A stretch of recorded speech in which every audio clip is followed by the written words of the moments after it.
Okay, so first of all, thanks to the organizers for the invitation and organizing what's been a great conference with lots of exciting talks and discussion. For a summary of what I'll be discussing today, I'm going to begin with a science motivation for why I and a number of others think it's interesting to push atom interferometry to very long baselines. I'll then give a summary of the MAGIS 100-meter tall atom interferometer that collaborators and I are currently building at Fermilab, and then also give a quick overview of some of the broader global efforts in this field. I'll then talk about some of the research and development needs that are broadly needed for these sorts of sensors, and relatedly, why there may be some advantages to ultimately going to space for these sorts of interferometers. I then want to spend a bit of time talking about resonant atom interferometers as a tool for long baseline atom interferometry, and show you some very recent experimental results from our lab on how we can make resonant atom interferometers more robust to experimental imperfections by applying the framework of quantum control to multipath interference. And then I'll briefly close with some remarks on Newtonian gravity gradient noise and potential mitigation strategies, which for terrestrial detectors for lower frequencies will be a very critical noise source to get a handle on. So for the science motivation, and many of these motivations we've heard about in some of the earlier talks at this conference, one of them is to search for wave-like ultralight dark matter in the sub 10 to the minus 12 eV mass range. There are also opportunities to search for new fundamental interactions, such as EP violating fifth forces. Also, as has been mentioned in some other talks, opportunities to detect gravitational waves in a new mid-band frequency range between LIGO and LISA.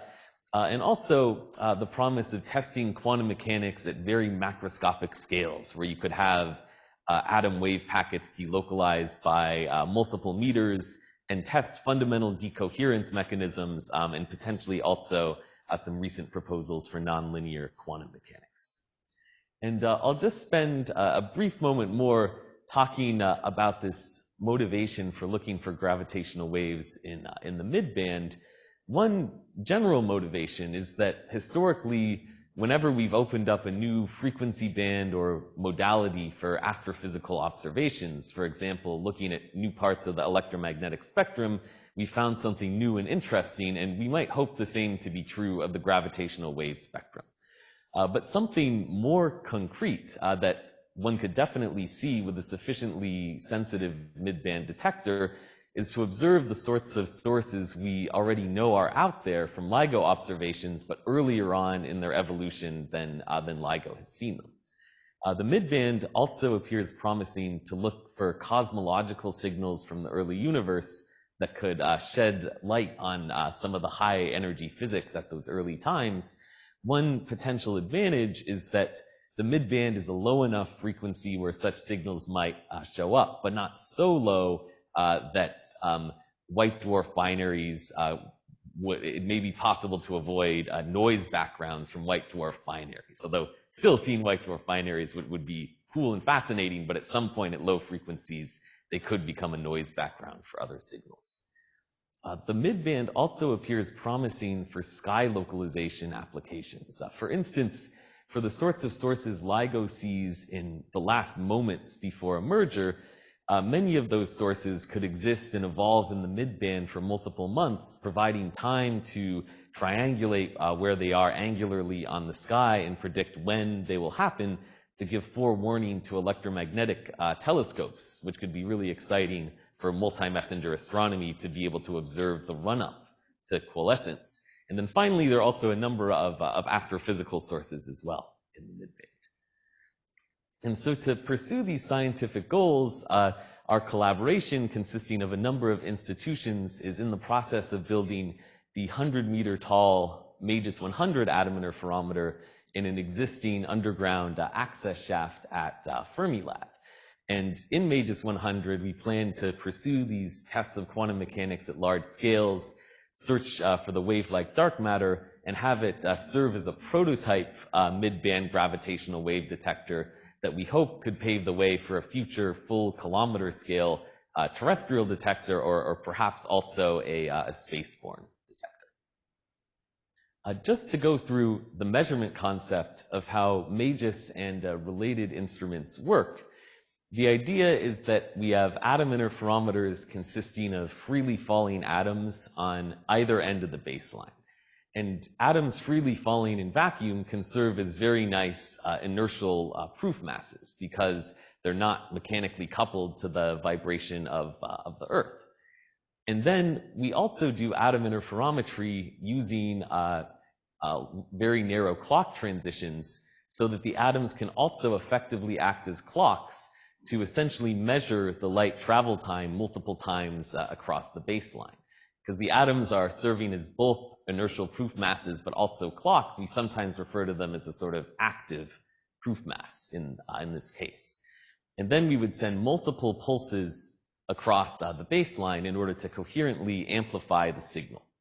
And if one calculates what's the differential phase between two atom interferometers that one gets from sending one upward pulse and one downward pulse across the baseline, that phase evolution differentially turns out to be the atomic transition frequency omega A times just the light travel time over the baseline, 2L over C. So basically, it's just frequency of the transition times time, a simple clock phase. Now, if the baseline length and the clock transition frequency are constant over the full interferometer, over all the pulses in the interferometer, such a phase shift will cancel out between the different zones of the interferometer.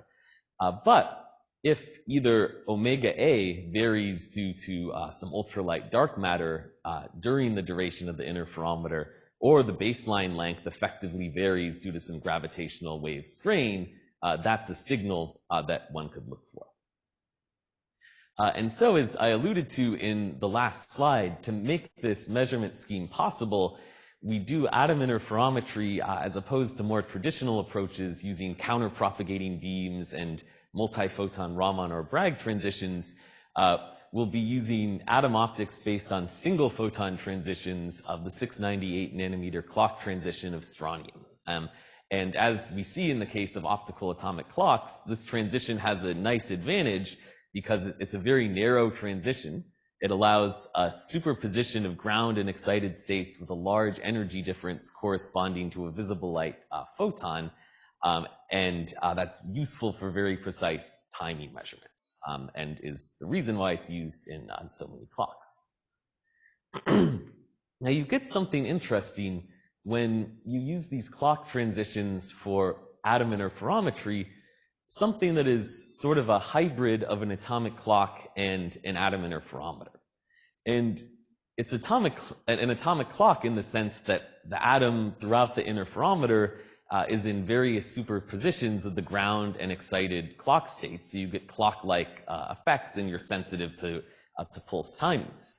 On the other hand, because the atoms are freely falling, when they absorb or emit a photon to transition between the ground or excited clock states, we also have to consider the momentum recoil they get from the photon. And that means that the two branches of the interferometer, in addition to looking at their internal state dynamics, we also have to consider their center of mass dynamics, as one does have to do in just a standard atom interferometer. So really, it has both clock-like features in terms of the internal state dynamics and in terms of the external state dynamics, also more traditional atom interferometer-like features where we have to, for instance, do a mirror sequence part way through so that the two arms actually recombine and interfere. And so there have been some very nice demonstrations of this concept of clock interferometry. For example, Guglielmo's group in Florence, they've demonstrated interferometry on this 698 nanometer transition of strontium. And then at the Jason Hogan group at Stanford, they've been doing large momentum transfer atom interferometry with many hundreds of photon momentum kicks using clock atom interferometry on the 689 nanometer transition of strontium, which is a significantly broader transition than the 698 one, but it nevertheless is narrow enough that it's useful for demonstrating many of the core concepts. And so the MAGIS 100 experiment, where we'll be implementing these sequences in the vertical shaft at Fermilab, it consists of 17 vertically stacked modular sections, each with magnetic shielding, vacuum pipe, and current carrying wires for generating biased magnetic fields. Just for some photos, this one up here is one modular section, and then in this lower picture, it's the same modular section, but with the magnetic shields installed around it. And it's a non-trivial thing to come up with a magnetic shield of this scale, especially to make it so that you can assemble it in a scalable way from multiple pieces, because it's very easy when you have a multi-segment shield with multiple pieces for flux to leak in. But for this design, we have to thank our good friends in Hanover for their VLBAI interferometer I'll be talking about later. They came up with really a fantastic solution to this and were kind enough to share their design with us. So we're very grateful to that. Also, we have a laser lab at the top of the shaft that will house the lasers. It's currently being built. This is just a photo from a couple weeks ago. 3 strontium atom sources like this, spaced over the vertical length of the baseline, and then shown here a high-power multi-watt laser system which requires a combination of agile frequency control, a spatially filtered beam mode, and also precisely controlled pointing for compensating for Coriolis forces from Earth's rotation due to tip-tilt mirrors. And this is an example of one of those we have. And the construction and testing of these various subsystems is underway, and for some of them actually complete. One thing that we recently had spent a lot of time working on at Northwestern was the interferometry laser system for this experiment. I won't have time to go into all the details, but anyone interested can read more about it in our recent paper. But just to give a broad summary, we need multi-watt powers at 698 nanometers for driving this relatively weak clock transition. We also have an alternate operating mode where we'll use 679 nanometers for doing dual isotope atom interferometry using Bragg transitions for certain dark matter searches. And some of the challenges we had to face when designing and building this laser system was that we had to combine these high power, high degree of phase stability, rapid and broad tunability, and a high quality spatial mode altogether. And it can be rather non-trivial to get all of those features to the level we needed them in a single laser system.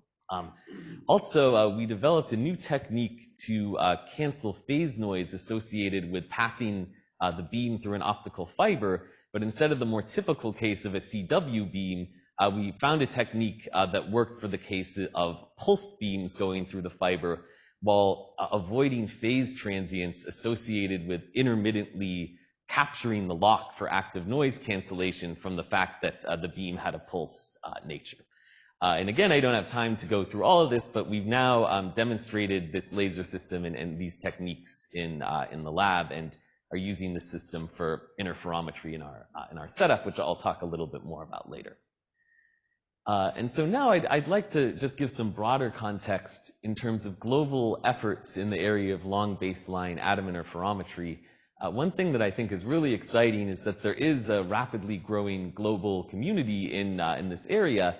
And a nice example of that is a workshop we had in CERN at March to explore very generally very long baseline terrestrial atom interferometry. And there were about 200 registered participants, which if you go back a decade ago, the number would have been much, much smaller. And there are multiple experiments of this type being developed around the world, including MAGIS 100, the AEON instrument in the UK, the MEGA instrument in France, Zyga in China, and VLBAI in Hanover. And I should note, the community is also studying prospects for space-based detectors. There is a community-wide white paper on that. And I think there are also some very close relations with proposals from Shimon and June and others about prospects for similar science using optical lattice clocks over long baselines in space. And I think there could be some opportunities for shared technology development I'll just briefly give some highlights of the various experiments to give people a flavor of these various efforts. So first, there's the AEON experiment in the UK. Like MAGIS, it will be focused on doing clock atom interferometry with strontium, and there's actually some very close collaboration between AEON and MAGIS. Many people are actually members of both collaborations. Now they're working on building a 10-meter instrument at Oxford, but they're already thinking about future sites for a 100-meter instrument. And they did a feasibility study of using CERN for this, which appears that it could be promising. And here's just a CAD model of the design for AEON 10 at Oxford. There's also the MEGA development, or MEGA experiment under construction in France, which uses a somewhat different approach, two horizontal orthogonal baselines using rubidium atom interferometry. It'll be a pathfinder for a future LGAR gravitational wave detector, and one of its major goals is to study mitigation techniques for Newtonian gravity gradient noise using atom interferometers arrays, which again I'll say briefly a little bit more about such strategies at the end of the talk. And here you can see some nice pictures of MEGA horizontal shafts that they've bored out, and then their vacuum pipe and chambers. So it's very exciting that that's coming together. Then we also have the Zyga instrument in China. Zyga will be a highly multi-purpose instrument capable of doing both rubidium and strontium atom interferometry, and will be able to test out both horizontal and vertical baseline configurations. As you can see here, they'll be able to pursue a broad array of science goals, and just a couple example illustrations of one operating mode where they have a long baseline gradiometer between two interferometers, and then also multi-species interferometry that could be used for dark matter searches or equivalence principle tests. And then there's also the Hanover VLBAI. As I mentioned earlier, they've really done a great job of designing scalable long baseline magnetic shields. Another very nice feature is they've paid a lot of attention to passive vibration isolation, so it will be useful for absolute gravimetry and earth science applications. And they'll use quantum degenerate rubidium and ytterbium sources and be able to launch from the bottom or drop from the top. And some of the science goals they'll be pursuing are macroscopic scale quantum mechanics, studying matter waves in gravity, some of these quantum clock proposals that we heard about earlier in the conference, and also universality of free fall tests. And one advantage of having all these detectors is that it opens opportunities for detector networking, which would be, first of all, important for verifying any dark matter signal, also for studying transient signals, and for distinguishing potentially stochastic gravitational waves from noise. And one thing that's important to note is, in order for these detectors to reach their full potential in terms of science reach and sensitivity, there's a substantial amount of research and development that needs to be done that already people broadly in the community are starting to work on. Some areas that need to be pushed on and are actively being pushed on are, first of all, being able to do improved large momentum transfer, incorporate more pulses in the interferometer to boost the sensitivity.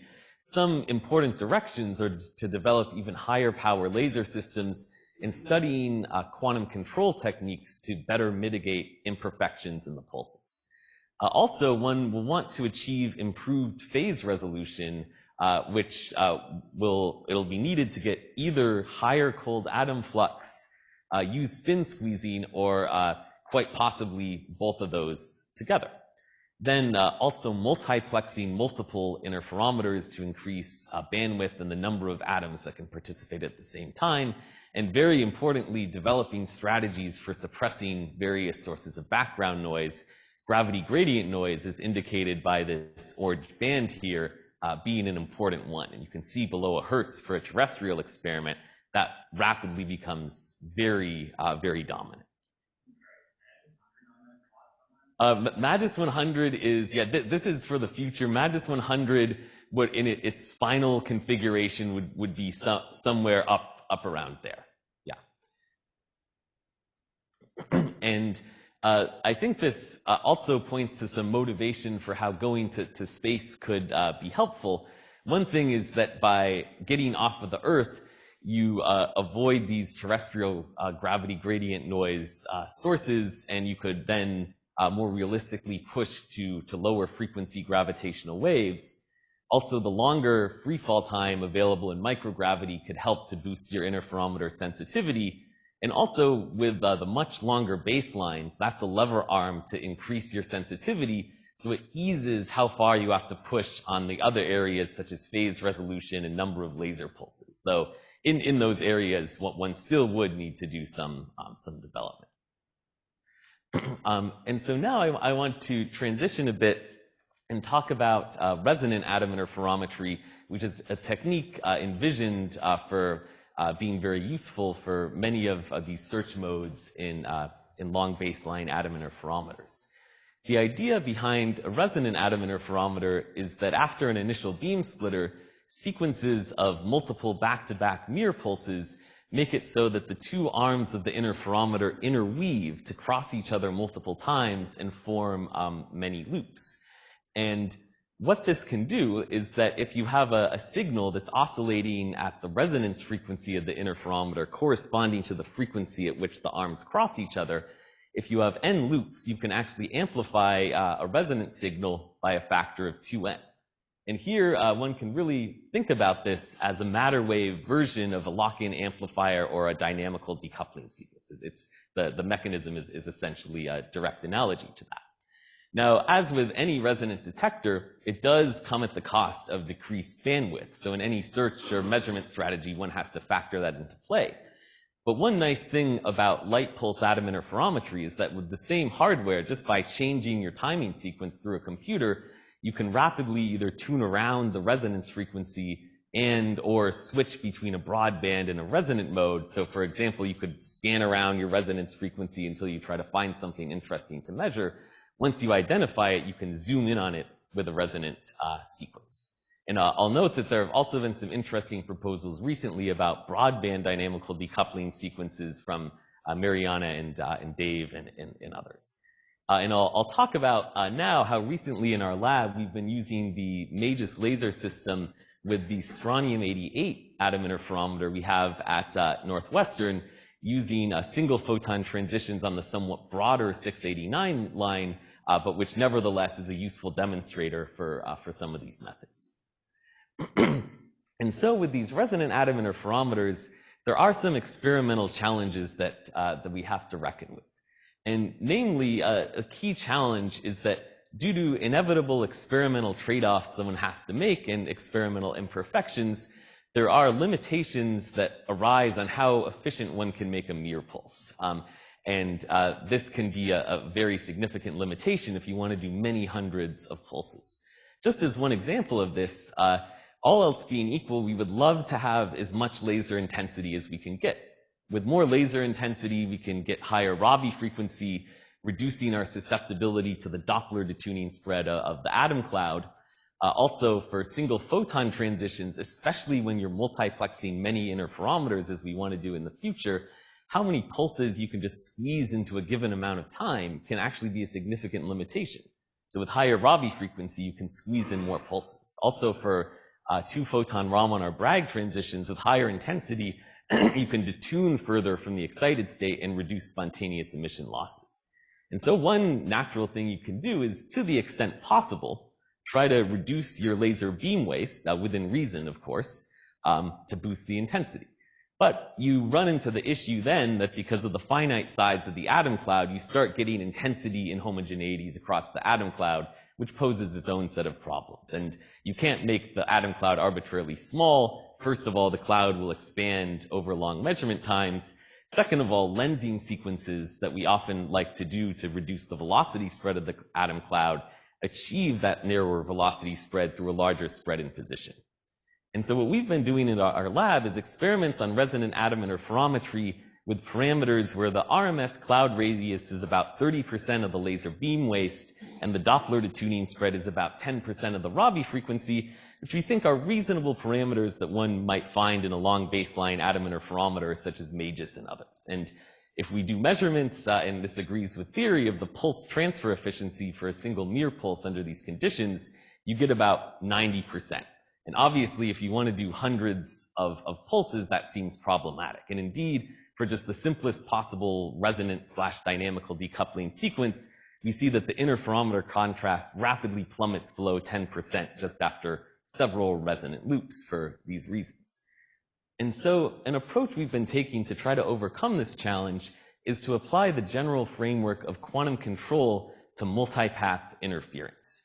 The idea here is that due to the mirror pulse inefficiencies, for every mirror pulse, there are a fraction of the atoms that don't get kicked, and those form new trajectories that branch out into many stray paths, with the number growing rapidly with the number of mirror pulses.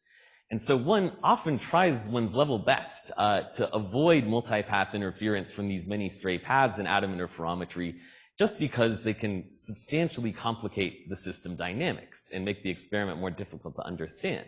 Though it's important, I should importantly point out that there have been in some other atom interferometry experiments cases where people have used multipath interference in an advantageous way.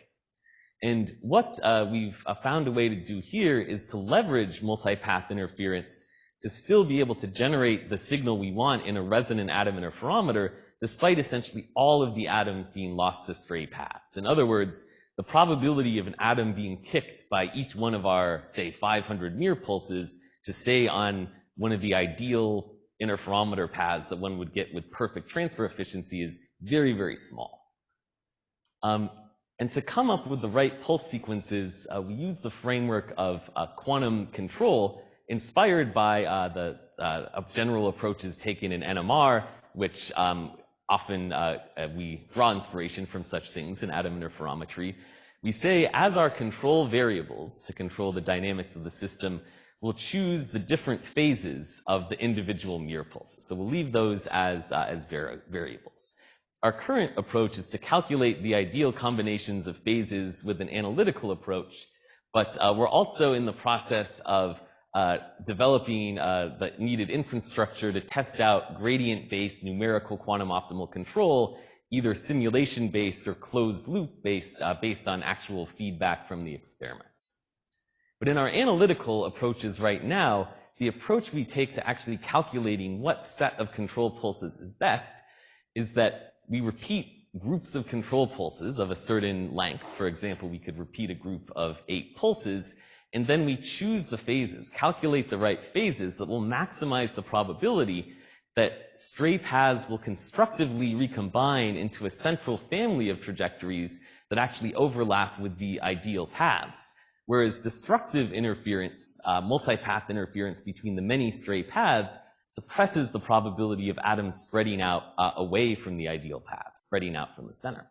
And so for the simplest possible sequence with all pulses just having 0 phase, the most basic one, you see that indeed the atoms do rapidly spread away from the ideal paths.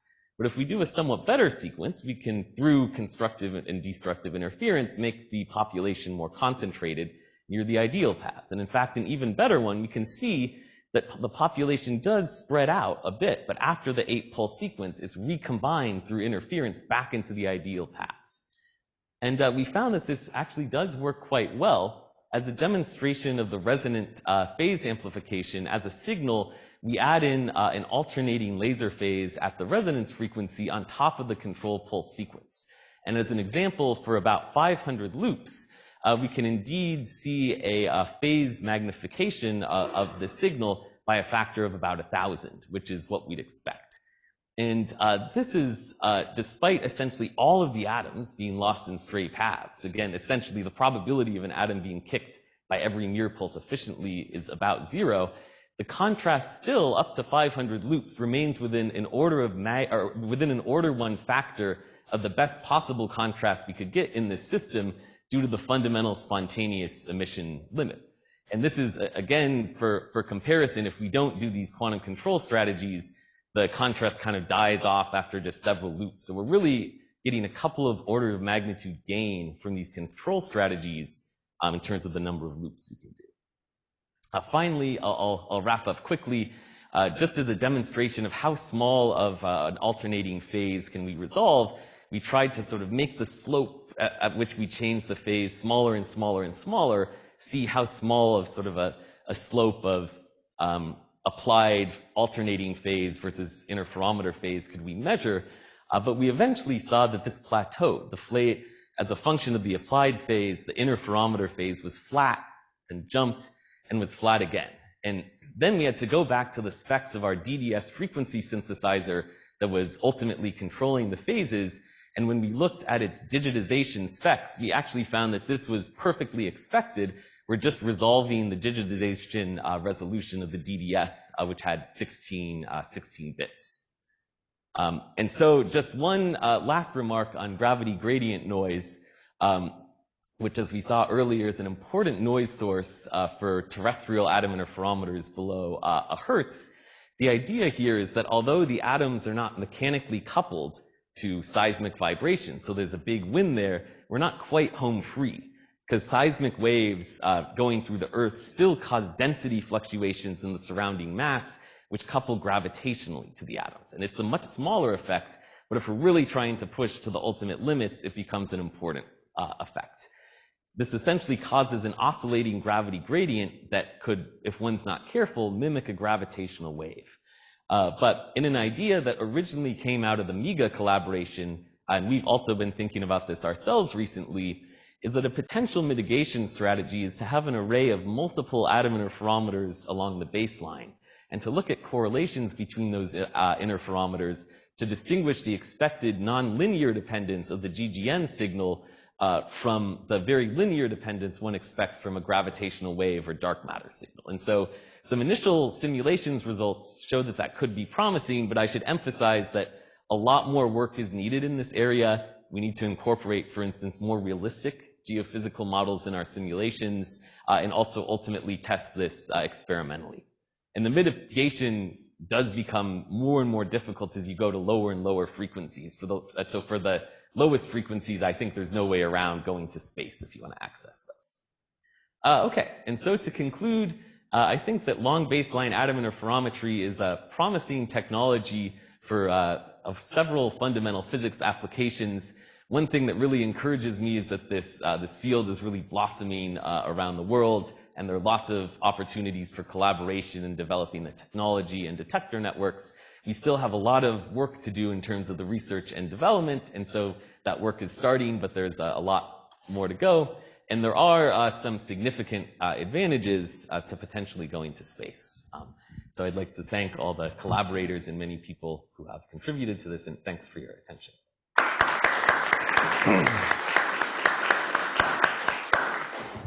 Thank you for the nice talk and the overview of the field. Other questions?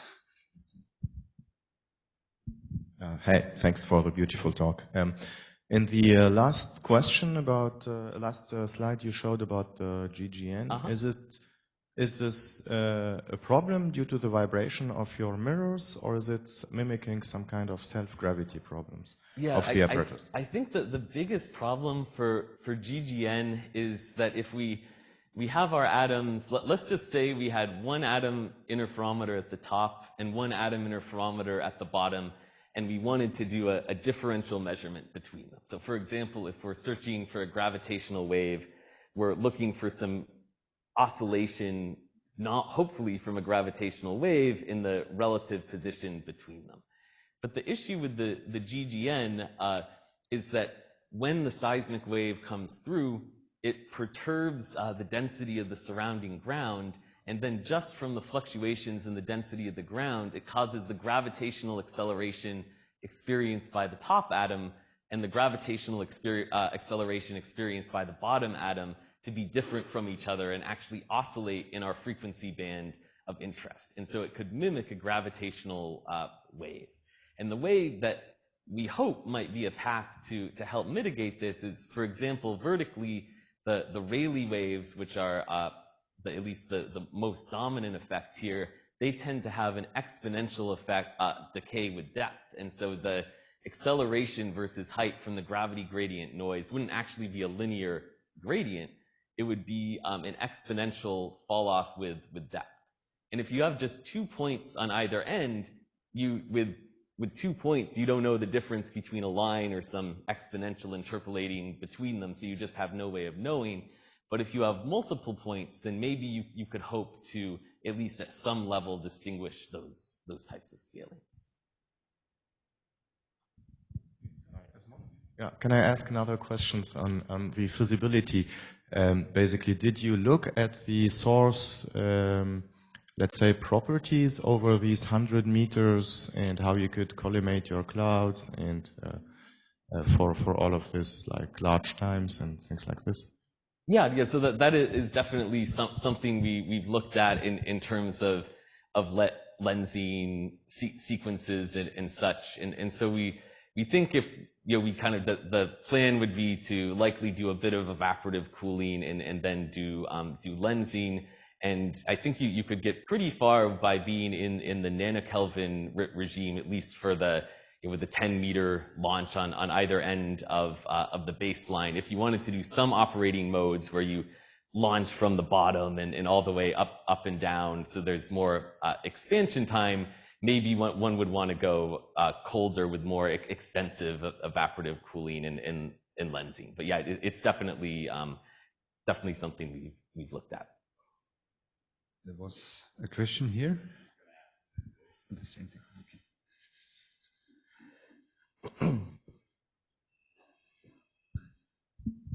Thanks, Tim. I don't know if this is a problem, but at the very start you mentioned just the linear dependence of the phase difference on the, on one half the frequency of the atoms, and that would be the dark matter signal, and the other half the length, which would be the GW signal. How would you distinguish the two? That's a great question. And so one possibility to distinguish it, if one assumes at least the most popular model for virialized ultralight dark matter, you have a characteristic velocity distribution of the dark matter kind of circulating around in the galaxy. And so Andrei Derivienko has actually done some nice calculations of this, of what, first of all, if you have a dark matter feature in your spectrum, what would the signal look like spectrally? How narrow would it be? And what would its line shape be? So it would have a very characteristic asymmetric line shape from following from this virialized velocity distribution and a quality factor of about 1 million.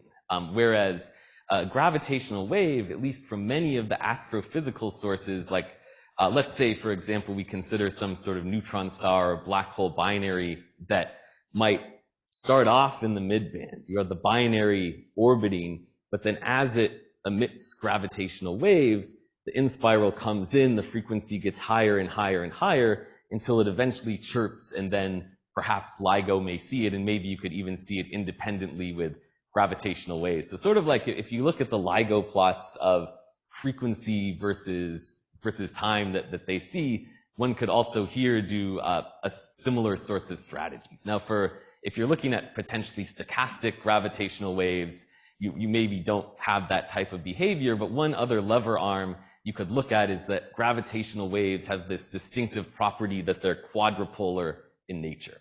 And so for the MEGA detector, because they have the two orthogonal arms, they could maybe just see that right off the bat. With our vertical detector, there are some features we like about it, but one disadvantage is you only get one baseline, so you're not going to see that quadrupole behavior. I mean, maybe if through the rotation of the Earth or rotation of the Earth around the Sun, you could see it with time, but you wouldn't see it instantaneously. But by having multiple atom interferometers at different points, you could see it instantaneously, or you could rely on things like rotation of the Earth. But probably, I think detector networks will be important for such things. So a challenge for doing a lot of rotations is typically your local oscillator carries phase noise or amplitude noise on it that introduces sort of additional sort of pointing noise on an effective Bloch sphere that sort of, says the more you rotate this thing, sort of the more classical noise you put into it. So I can see where by having a differential interferometer, you're saying, well, look, everything's common mode. Doesn't matter. But, we all know in experiments that but eventually something breaks the degree of common modeness. Have you thought about at all, like, if you want to apply 1,000 pulses, like how much do you need to improve the laser phase noise by, and what band? how much, what breaks the common mode rejection of phase noise? These kinds of questions. Have you thought about it? Yeah, definitely. And those are important questions. So I think one thing that you have to think about that could break it slightly is that if the Rabi frequency is a little different, up here versus down there, for low frequency noise, the response function stays pretty common. But then in terms of your high frequency noise, how much of that bleeds in can be a little bit different, but between them. And so we think that with sort of the current specs of the laser system and kind of part per 100, part per 1,000, we could still have good common mode noise cancellation up to 1,000 or so pulses. But if we want to go to tens of thousands, there may be either some further improvements in the high frequency laser phase noise, or just being more careful to match the Rabi frequencies. Like one strategy we've even thought about is, instead of just having exactly the same frequency tone that interacts with the upper and lower beam, where you can do a pretty good job, but eventually beam divergence will play a little bit of an issue there, so you won't get perfect. Could you think about having a slight Doppler offset between the two interferometers, using two different tones from the same beam, but generated from a very common source, where you could maybe tune that Rabi frequency better? So it's an important point for sure, and I think for pushing to the ultimate limits is going to be something that's going to be really have to be looked at very carefully. Hi, I'm remote. Can I ask a question? Yeah, please go ahead, Lorenza. Go ahead. So hi, this is Lorenza. Thank you for a very beautiful talk. I wanted to follow up a little bit on the previous questions, indeed. In the context of high fidelity control, there have been a lot of techniques for improving the overall fidelity, also for long pulse trains. But what we are learning is that getting to know noise mechanisms that are dominant is ultimately what allows the optimization for the performance. So my question is, do you have a sense of how good these operations are and what the limiting mechanisms are going to become, so that one can counter and tap into, for instance, filter function transfer techniques for improving the control further? Yes, that's a very good question in terms of what the limitations will ultimately need to be, so that you can ultimately make improvements. And there, just an example of, in terms of what are some of the noise sources one eventually has to think about. I mean, here we certainly thought about, in terms of the control, intensity and Doppler inhomogeneities across the cloud, and how that impacted, in our case, the spatial multipath interference. And we saw a significant improvement from optimizing for those. But what if we want to make the control sequences work as best as possible? What are some of the other sources we have to think about? Which is a great question.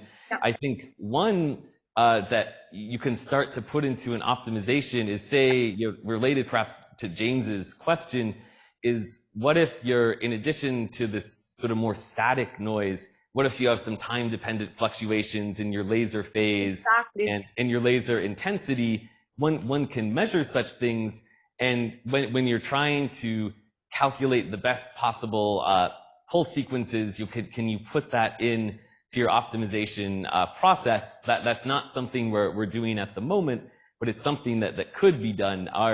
Our simple analytical approach we're using now, for that, you'll have to see if that could be scaled or not to those more complex noise sources, but then getting into some of these more numerical optimal control, either through simulations, or we actually have the experiment working now. We haven't done a full control search, but we have it fully automated, so that you can basically press a button, the timing system will start with some parameters for the pulse sequence.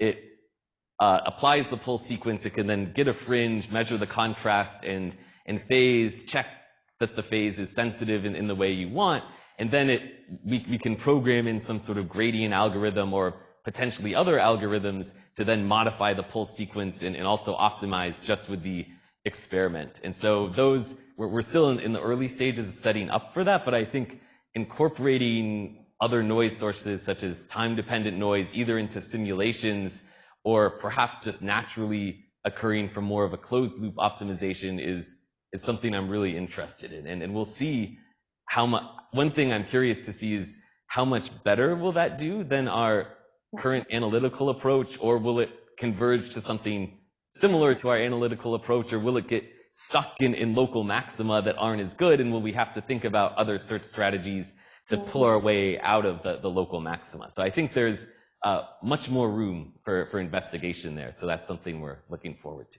I find this very interesting because this is sort of the same path that I have seen happening in the development of quantum control, like open loop controlling, high fidelity, control for quantum computing. And I have done analytical solutions for decades, but now in order to get the best possible performance, it becomes sort of imperative to try to adapt to the noise environment that a given system is experiencing. And this seems like maybe a lot of useful cross knowledge that hopefully you can tap into and port to your setting. Yeah, absolutely. And in fact, part of our research on this quantum control is actually funded by one of the sort of national quantum initiatives, SQMS Center. And that, in fact, how I got started thinking about this a few years ago was discussing with friends and colleagues in the field of quantum information and quantum computation. And we've already learned a lot from them, and I think there's more we can learn. So I think that's great to see this kind of a convergence of knowledge and strategy. Thank you. Okay. In the interest of time, I'll hold off on my question. Okay, sorry to cut it everyone's break time.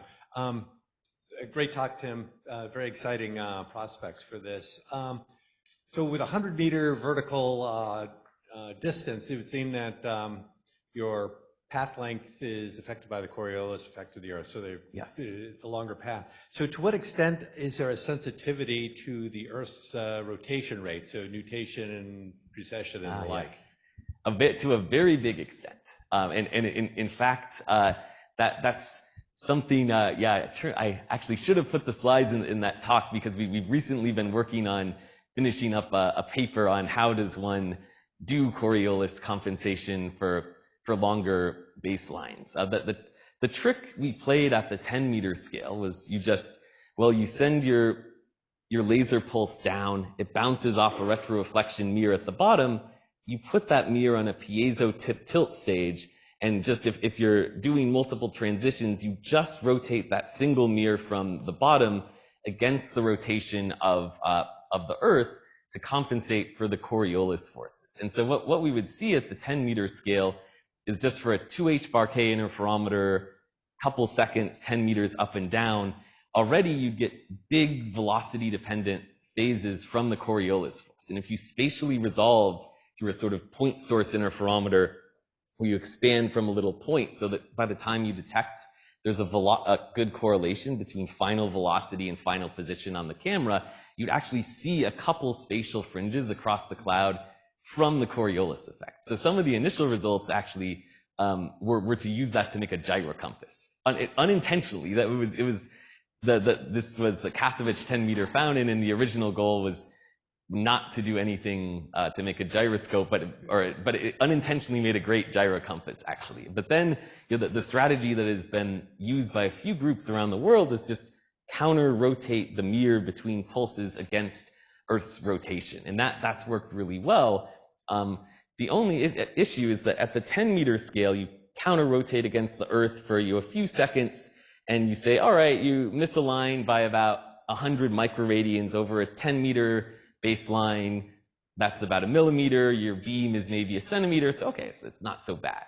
Then you start thinking about the same problem on 100 meters, and you say, oh, the retro beam is going to miss the downgoing beam, and they're both going to miss the atoms.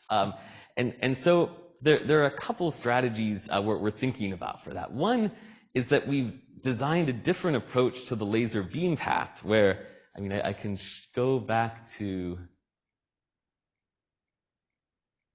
one of my earlier pictures to illustrate this, is there's a little tip tilt mirror before our magnifying telescope, and then we have a retro mirror at the bottom.